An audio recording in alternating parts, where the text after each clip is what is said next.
Hi. Welcome to Homeopathy Medicines. Today in this classic Homeopathic Materia Medica lecture discuss about homeopathic medicine Phosphoricum acidum by Dr. Farrington, MD. Before starting this video, please subscribe to this channel. We need support from you to make this channel more beautiful and more informative. Now going to discuss about Phosphoricum acidum, its uses and symptoms. Today, we have to study phosphoric acid. This is a combination of oxygen with phosphorus. Phosphoric acid produces weakness or debility.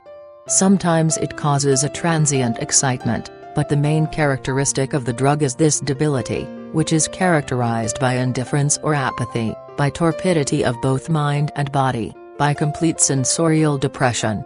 The patient is disinclined to answer your questions.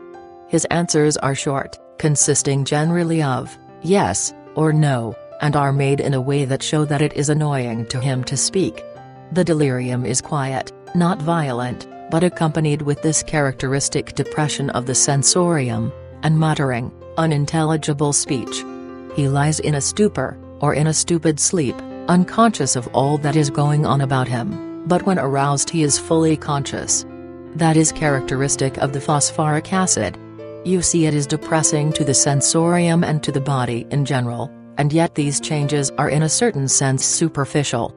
It does not seem to dip deep down into the tissues, so to speak, and effect those serious changes in them that call for some such drug as lachesis. You will find the quality above mentioned pervading every phosphoric acid symptom I shall mention. So, you would not expect to give the drug in advanced stages when the stupor is complete. Now the symptoms which indicate phosphoric acid in typhoid fever are these: pointed nose, dark blue rings around the eyes.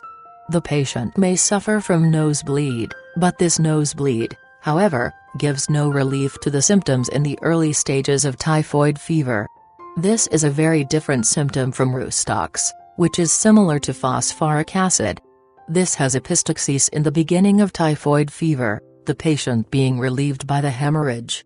The patient pours his finger into the nose. Now it is not always advisable to remember China, and suppose because the patient is picking at the nose that he has worms. He may have itching of the nose. The symptom may also come from abdominal irritation. With China, it occurs from worms; with phosphoric acid, it is on account of the irritation of Peyer's patches. Consequently, you will find abdominal symptoms plentiful. For instance, the abdomen is apparent to be distended and bloated. There is a great deal of gurgling and rumbling in the abdomen. There is often diarrhea with these symptoms. The stools are watery, sometimes involuntary, and contain undigested food. For instance, the milk which you have given your patient passes more or less undigested, and there is copious escape of flatus with the stool. The tongue is dry, and may have a dark red streak down its center, but it is apparent to be pale and clammy, and sometimes covered over with slimy mucus. Sometimes the patient bites the tongue involuntarily while asleep. This is a spasmodic motion; while the jaws come together the tongue protrudes. The urine you will find to be highly albuminous, it has a milky appearance, and decomposes very rapidly. You will find it also loaded with earthy phosphates. These are the main symptoms which would suggest the selection of phosphoric acid in typhoid fever. The nearest remedies here are rus and phosphorus.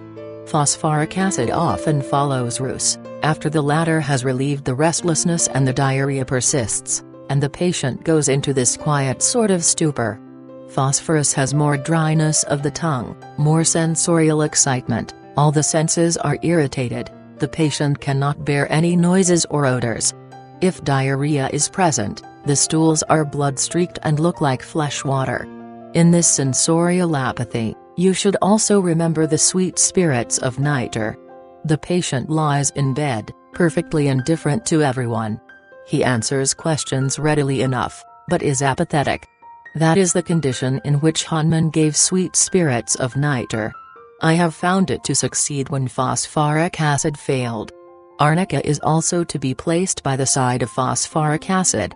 Like the acid, it has apathy or indifference. The patient does not seem to know that he is as sick as he is. But the arnica condition is a more developed state. The depression and stupor are more profound. He goes to sleep when answering your questions, showing you how overpowering is the stupor. Then, too, you have the petechiae or ecchymoses common to this remedy, and still later, involuntary stool and urine.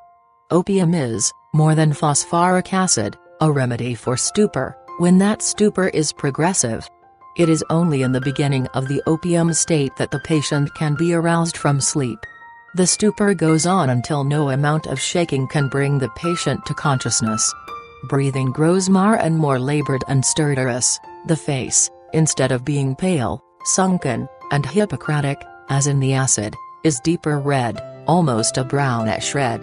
The browner the red, the more is opium indicated. Another series of symptoms in phosphoric acid are its emotional symptoms. Phosphoric acid is one of the best remedies we have for the bad effects of grief and depressing emotions, particularly for the chronic effects of disappointed love. It is here particularly indicated after agnosia. Agnosia suits the acute symptoms and phosphoric acid the chronic. Phosphoric acid is also indicated for homesickness. From the effects of grief, the patient is sad, he often has hectic fever and flushing of the face, especially in the afternoon, evening or toward night. He has sweat towards evening and complains of crushing weight on the vertex. That last symptom is very characteristic of phosphoric acid. Now we may carry these indications further than this. We all know how the emotions affect the body, how bad news affects the digestion, how mother's milk is made poisonous by some terrible emotion. We may find in phosphoric acid a remedy for uterine and ovarian diseases which arise remotely from emotional causes. Thus you may use it in prolapsus uteri which seems to have been precipitated by depressing emotions. If you have other symptoms to aid you in its selection, then all the more promptly will you find both local and constitutional symptoms removed by its administration. In homesickness you may also think of capsicum. Natrum myrrh may be placed alongside of phosphoric acid for the chronic effects of grief with the vertex headache, sadness, weeping, emaciation, etc. Next I would like to say a few words about the diarrhea caused by phosphoric acid. It is particularly indicated in diarrhea which is preceded by rumbling in the bowels. The stools are frequent and persistent. Particularly is it indicated in young persons who grow rapidly. But the diarrhea, despite its frequency, does not proportionately weaken the patient. The mother will tell you that her child has had diarrhea for 6 weeks with a great deal of rumbling of flatus, and yet it does not seem to be much weakened thereby. The stool may contain undigested food, and it may follow a meal. The distinction between it and cinchona lies in the fact that the cinchona diarrhea exhausts the patient excessively. Then another symptom of phosphoric acid is that the patient, though quite weak, is rested by a very short sleep.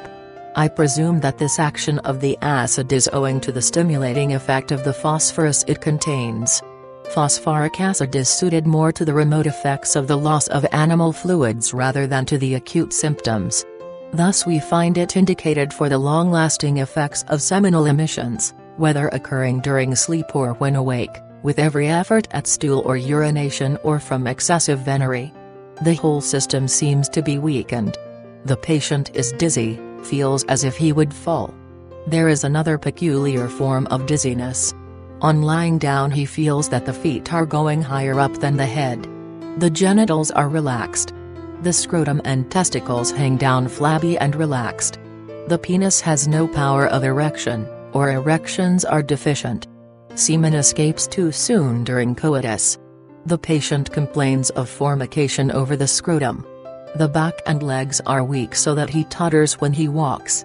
He has little or no absolute pain. There is burning in the spine, which is worse at night.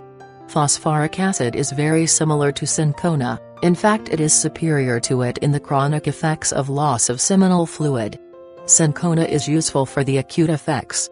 For instance, a man has emissions for 3 or 4 consecutive nights and is thus much weakened, then cinchona will relieve him promptly. When you give phosphoric acid for this relaxed condition of the genitals, give it low. Phosphoric acid also affects the mucous surfaces. We have to remember it particularly in chest affections. The cough arises from tickling in the chest, just about at the ensiform cartilage. It is worse in the evening after the patient lies down. In the morning we find expectoration, which is yellowish or mucopurulent and usually tasting salty. We may think of it, although less frequently than of phosphorus, in cases of tuberculosis when there is great weakness of the chest, so that the patient can hardly talk. This weakness seems to be a cause of dyspnea. Every draught of air gives him fresh cold. He wraps his chest up warmly, he cannot bear a draught of air to touch his chest. When these symptoms are present, the acid is superior to phosphorus. Next, the action of phosphoric acid on the bones. You may give it in scrofulous affections of children, for example in hip diseases and in curvature of the spine from caries of the vertebra. When this symptoms is present, if the child is old enough he will complain of a feeling as if the bones were being scraped with a knife. This is from inflammation of the periostum. It is worse at night. This symptom may occur after the abuse of mercury. Phosphoric acid, like all the mineral acids, affects the kidneys. It produces first what we may call polyuria or copious urination. The symptom as it was produced in the prover was this: the urine flowed so rapidly and so frequently, that it came out as though the urethra was twice its natural size. You may see in phosphoric acid a possible remedy for diabetes mellitus. The symptoms which lead you to it are first of all, this frequent and profuse urination, requiring the patient to rise often at night. The urine is often milky in appearance. Sometimes it deposits jelly-like masses, particularly in catarrh of the bladder. I would also like to call your attention to lactic acid. As a remedy in diabetes I have used it with great benefit. Phosphoric acid has been recommended for growing pains. Guaiacum is also said to be useful for these. Thanks for watching this video. If you want more videos like this, please subscribe to this channel and press the bell icon. Comment us your feedback. Like and share this video with your friends and family. For paid and free consultancy online, visit homeopathymedicines.com and mashclinic.com. Thank you. Have a nice day. Stay healthy, stay happy.